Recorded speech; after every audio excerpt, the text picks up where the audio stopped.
guys, I'm gonna make me a long vidja. Now, those of you that are loggers will like this vidja. Those of you that aren't loggers can probably take it or leave it, because this ain't gonna be the normal logger way, good time, happy, good time. Now, my channel is not a how-to channel. I don't feel confident enough to do how-to stuff, and I just don't like how-to stuff. I mostly just like to have a good time and cut up, and that's what I'm going for in my channel.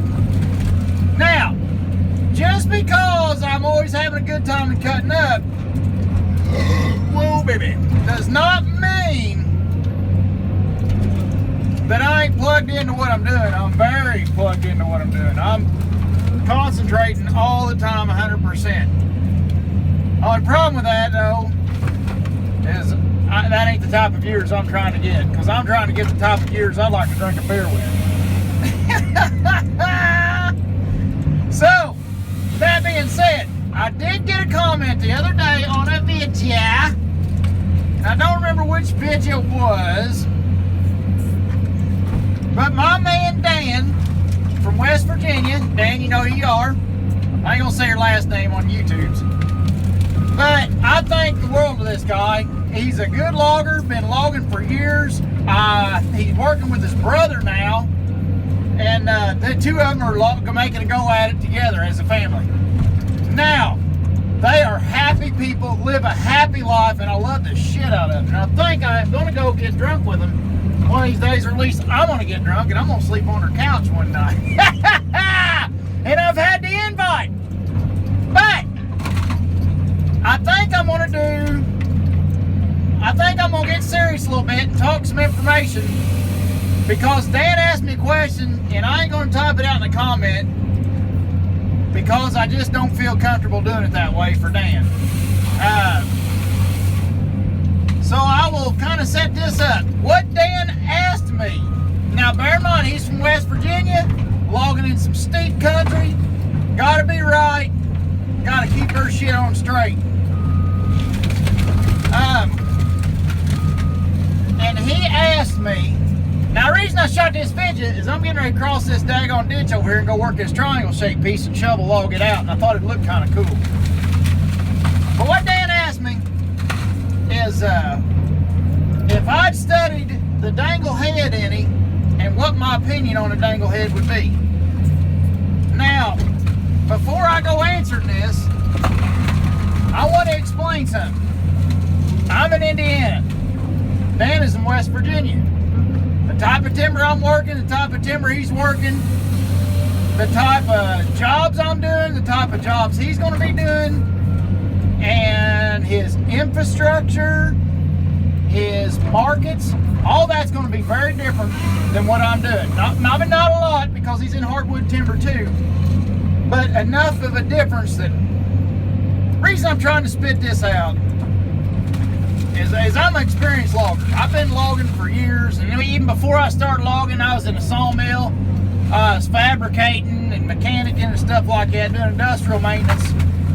I was always in the field. I was always around machinery and learning machinery and stuff like that.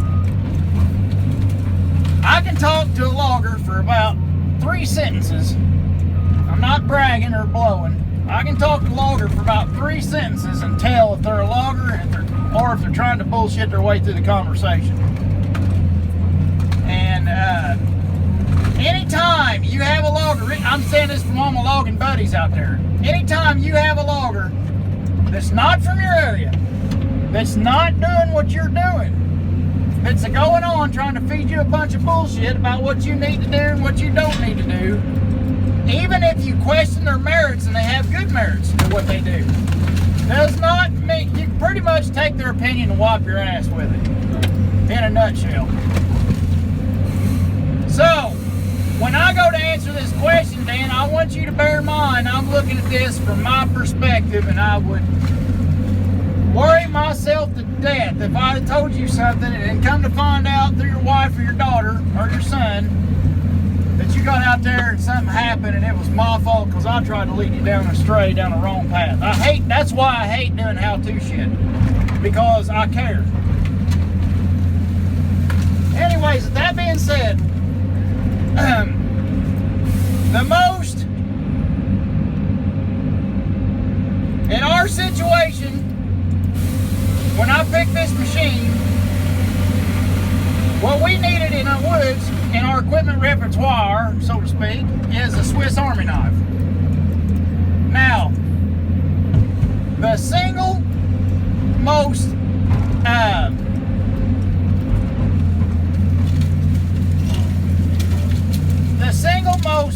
what do you call it, modifiable platform in a piece of machinery in the world is an excavator.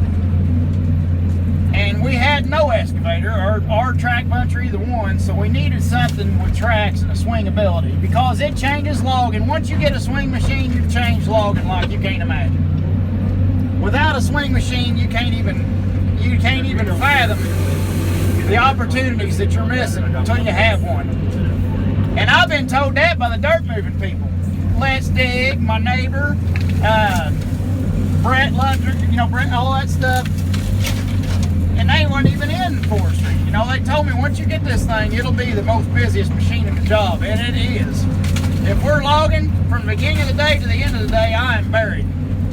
I got stuff like this to do, I got excavating work to do, I got processing to help in the yard. Oh man, finish work, help on video. Well, I said excavate. Load out trucks. You name it, this son of a buck is booked from the day beginning to the day's end. Now, I kind of got off the beaten path. So anyways, that taken into context, there's one head that can keep an excavator. What do you want me to get? A flexible platform. Come on, boy. A flexible platform that can be quickly modified into doing different jobs. And that's this Rotobeck head that they built and put on this thing. Now, the industry, these are new, and the industry ain't even, I could tell, I talked to deer, I could tell. Now, the machine to put this on, the machine that we all need as loggers is a 2154 zero tail swing machine with the great big undercarriage like Cotton Top's got and all that stuff. For us select cutters, Cotton Top's got a big, he does big clear cuts and stuff, and man, his machine is a freaking Ferrari. It's a daggone, it ain't a Ferrari, it's a daggone, it's like maximum destruction. It is a potent piece of machinery that's powerful, large. It is just something else now. But they don't make it, and the machine, oh hell, the machinery companies ain't caught up with the new technology yet. They're still stuck on feller bunchers and stuff like that. And a lot of us in the east, we don't need feller buncher. We need an excavator. Because of financial reasons, because of flexibility. Almost every hardwood job I ever went to, you look over there, the job's done, and the track buncher's sitting there parked, and it's a $500,000 piece of machinery. You know what I mean? That was great to cut all the trees down, but it was parked. You know what I mean? If you're going to cut all the trees down and park it, then it don't really sound like it's the tool for the job, Oh, to my common sense bullshit way of looking at things. But when you're in West Virginia and you're going to mechanical cut, what else are you going to cut with? You got Tiger Cat and you got freaking Timber Pro. I don't know. There might be. I don't know how Cat and Deers are doing on that, but pretty much Tiger Cat and Timber Pro, from my understanding, no more than I know about the subject. So with that being said, then it comes to what head do you want to get on there. Now, I picked this Rotobeck head, and I've really, really, really liked the Rotobeck head. I told Rodebeck they have no idea what they've done to this industry. And most of the industry don't even understand it yet. But they will. It took over, the excavator took over the earth moving industry.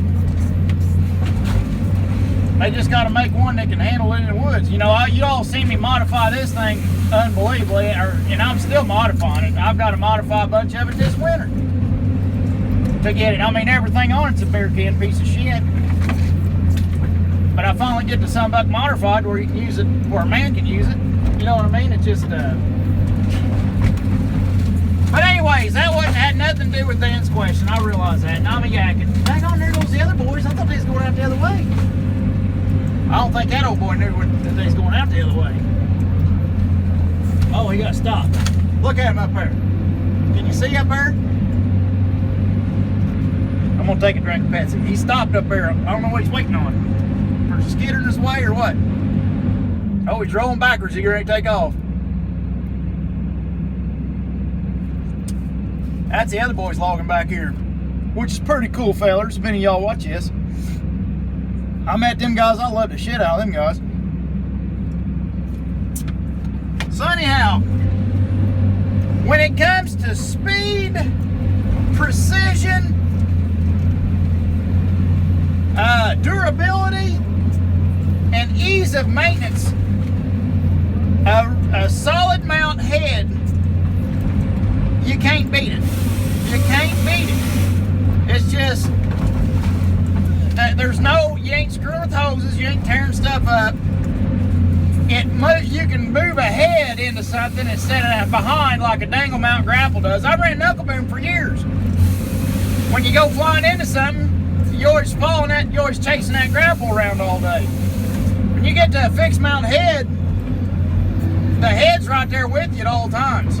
And you can come flying in and snatch something up, and that head, you can come flying in forwards and meet it, you know. Instead of where with the dangle mount, you come flying in, then you got to slow down at the last second to throw your grapple up to grab it. All you knuckle boom operators knows what I'm talking about. I'm going to cross that down there. Oh, that's going to be cool pitching. Y'all hang with me. Don't get bored of my yakking and hang up. You're going to like this. We're going to make a ditch crossing real quick. Now, what I'm convinced that I've learned through all this escapade is I've learned a rigid mount head in our application works out, you son of a biscuit, works out really well because we're cutting our stuff down with the rubber tire cutter. We can get around most trees. It just works out, it's just simple, it's very simple. But I would think if I was logging in a steep country like West Virginia, where you can't drive your tractor around all over the place, you know, because of terrain, I could really see the idea of getting a dangle mount head because you can get more boom reach and you can wrap around the bottom side of a tree and cut it without running your machine all over the place. You can set up on the good ground with your tractor, reach out there and make your cuts. Whereas with like a hot saw, which is what I like around here, where you got to go in one side and back the machine down over the hill and go on the other side. You know, it's not as, you ain't always got that option in West Virginia, West by God, Virginia. So, I don't know, all I can tell you is what I like about ours, and you take the information that I say about ours, and you make your own decision properly. Because I don't know, if your wood's already on the ground, and there's plenty of people in West Virginia that uses a din to set out. I know because I talked to them. And they love the shit out of it. They shovel with it, you know, and stuff like just the same thing I'm doing. You ain't slowing your skidders down that way. Now, I ain't got the pads to really go vertical. And if you was going to go vertical, West Virginia stuff, you would want a 328 instead of this 321. My machine's too small for steep country. And I've had an actual guy from Oregon tell me that, Austin. He told me when I got this thing, he said, do not make the mistake of getting a 321. And I was telling him, I ain't in bad enough ground to justify it. And I don't know, after having it, I've got mixed emotions. So I still don't know whether I made the right call going with a 321 or a 328. So anybody that's on the fence, and if you're trying to move production, I would assume a 328 would be a better rod. Because I just run into capacity issues with my, I almost put that right through the side of the cab. Right there on vidja.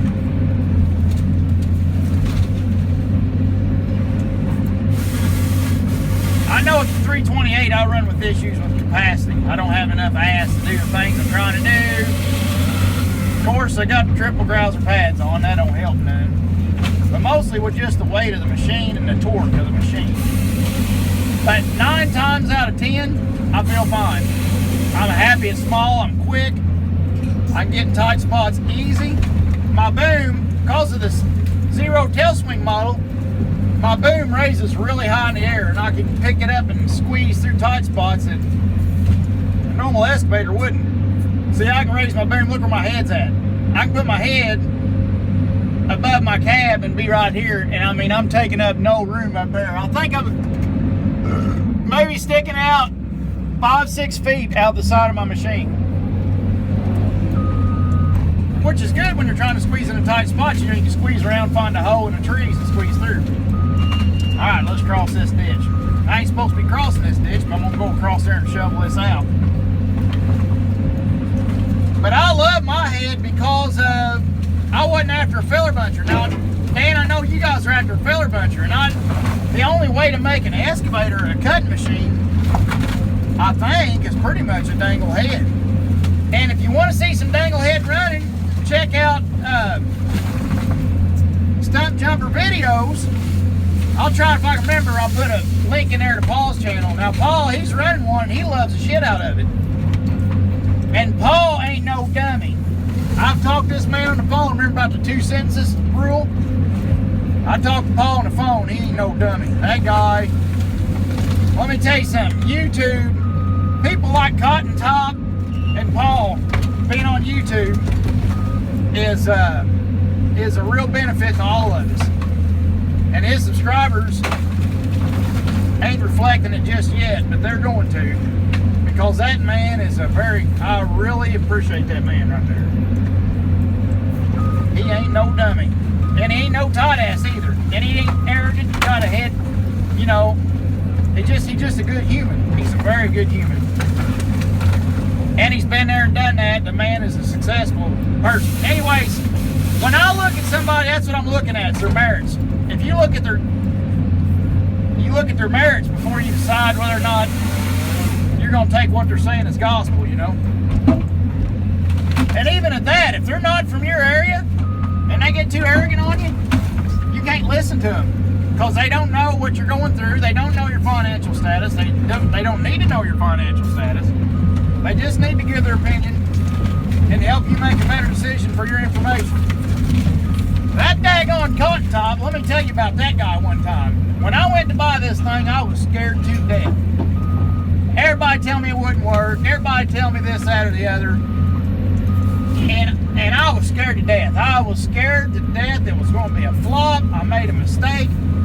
But it kept looking on paper like this had to work. It just has to work. And I talked to Cotton Top, which you can tell by his vidjas, he's got the merits. You know that old boy, he's been there and done that. His whole family has.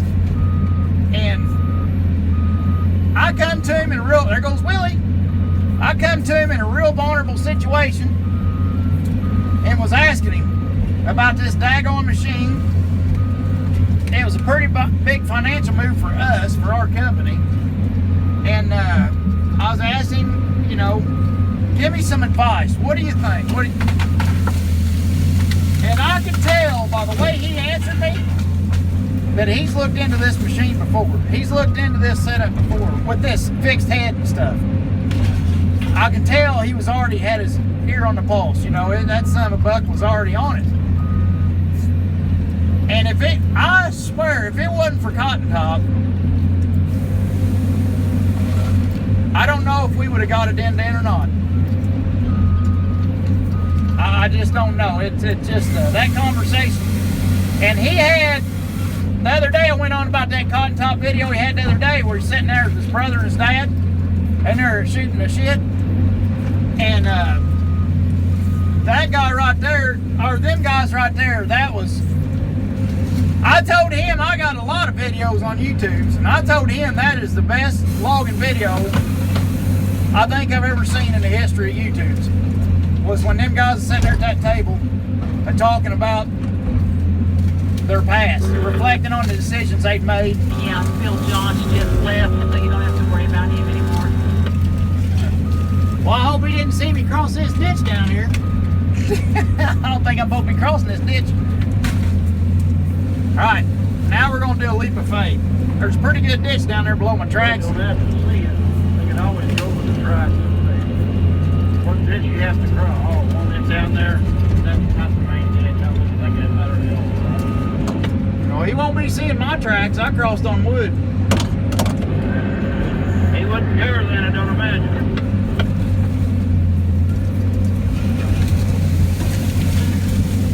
Tell him we got the hovercraft model.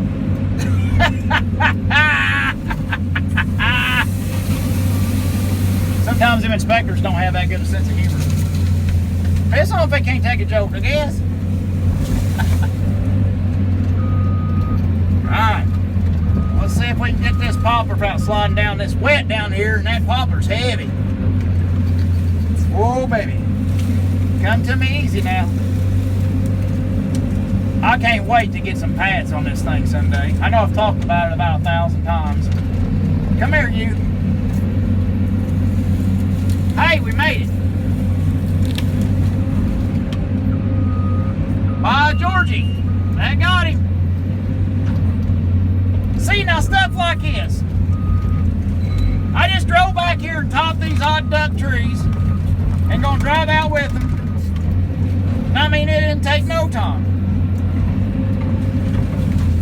And no, this thing is not a track machine. It ain't a track butcher. But the price tag when you go to buy it reflects as such. And what we're doing, if we're on the top of ground, you can ask Cotton Top. If you ain't on that steep ground like they're on, I mean, you don't, you know, I mean, they might still like the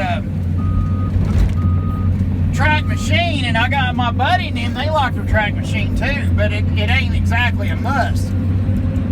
Especially if you had a dent in behind it with what we're doing, you know, knocking the tops out for these select cut jobs so you can skid them out, you know. It ain't a must to go spend that big money and have that sucker setting for half the job because they got done and everybody else is still logging, you know. It's just a thing of flow and I mean, I don't know. And I've talked myself in circles about 4 times, I know, in this video. I just didn't want to send Dan down the wrong, you know, thinking the wrong thinking. I wanted to make sure I didn't think, you know, he didn't think I thought I had all the answers, because I don't. But I know this rig sure does work good for us. It has made a big, we're a year into this thing, well, a year and a few months into using this thing out here in the woods. And I'm telling you, it's changed everything. It changed the way we even pee. Ha! And no, it ain't sitting down, Stevie! Son of a buck. Now that's how he's trying to pee sitting down.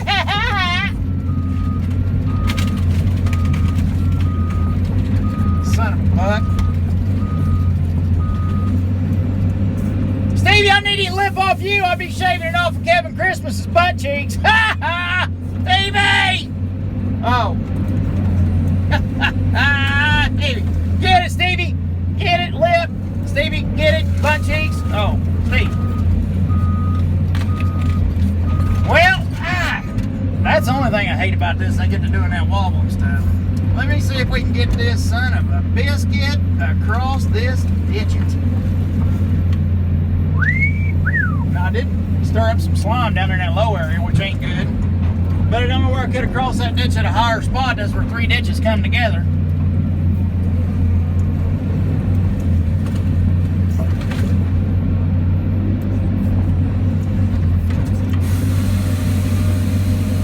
I mean, with this method of throwing down and coming in and topping behind it, instead of topping at the stump with the feller buncher, the feller buncher, that's a separate job. He's just going through that and thinking about cutting trees and he ain't even got to line him up just perfect. He does a pretty good job of keeping the butts towards me, or towards the boom, you know, so I ain't got to go into a porcupine, you know.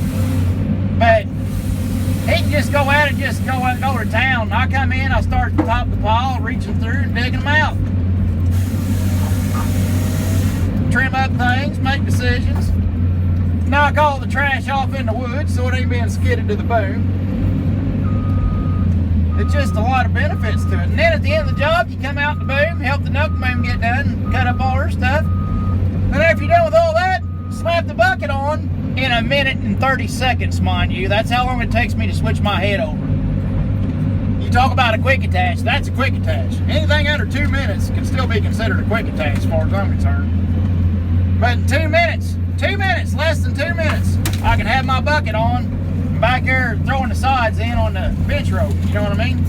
For the bulldozer, so you ain't backing down over the hill, slopping that stuff in. So it's just a very,